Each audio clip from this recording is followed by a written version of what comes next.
pa. Naku, Doña Training. Maraming salamat po. Swerte ko dito sa nakuha ko. Halos hindi pa nagamit. At ang imported pa. Ito kasing si Armando, bigay ng bigay sa akin ng mga damit. Talaga po, sige po.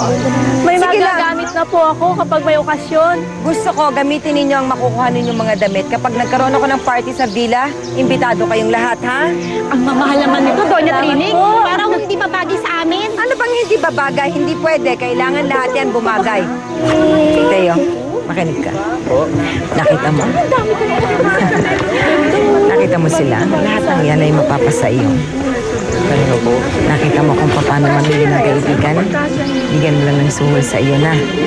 Kaya ikaw, mamimili ka ng kaibigan mo, ha? Dumating ba naman yung misis ko, panay magagarbo ang dalang damit.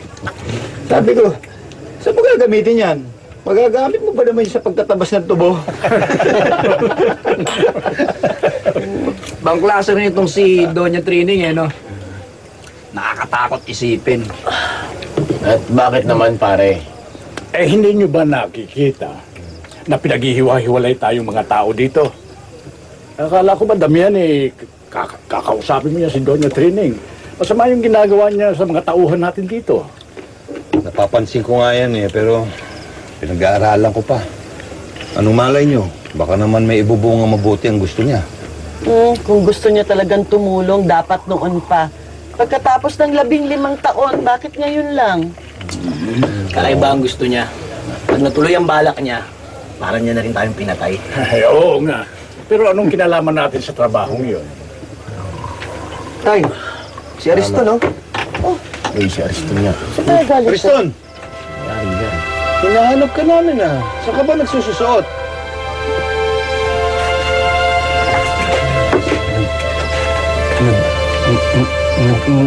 Naghanap. Ano? Naghanap ng bahay. Naghanap ng pamilya. Ariston, halika ha. Kumain ka na muna ha. Tapos maligo ka. Ha?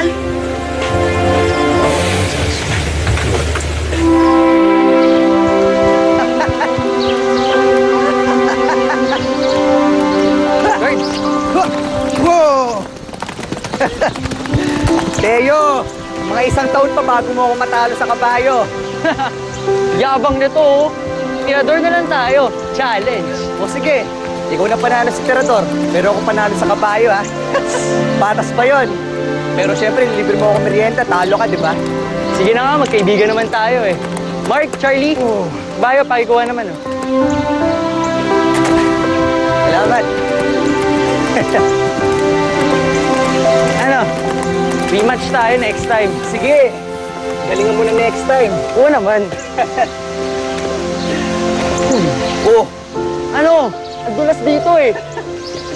o nga pala, Teo. Ano yung Gardo? Nung isang araw, pinag-uusapan ni na tatay at mga kaibigan niyo yung mama mo. Ha? Ano daw sabi? Sabi ng mga kasama, pinaghihiwalay doon yung mga tao. Tsaka, tinatanggalan ng trabaho.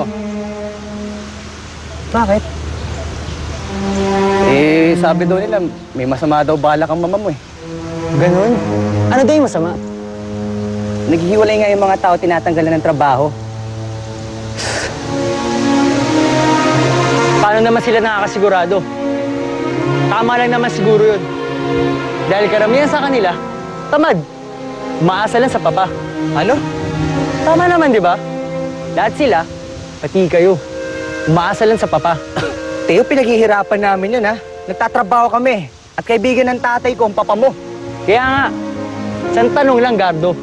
Kakaibiganin mo ba ako kung mahirap ako? Hindi mo sabihin. Di mo ba ako narinig? Kaya ka ba ganyan magsalita dahil natalo kita sa kabayo? Hindi, dahil ayokong pinagbibintangan ng aking mama. Sinasabi ko to para sa kaalaman mo. Sinasabi mo yan dahil gusto mo ako kumampi sa'yo.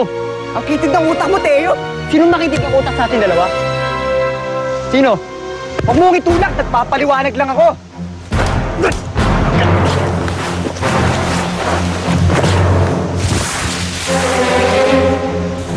Lalaban ka? Ha? Tayo! napapatulan, Teo. Hindi. Alam mo yan kung bakit.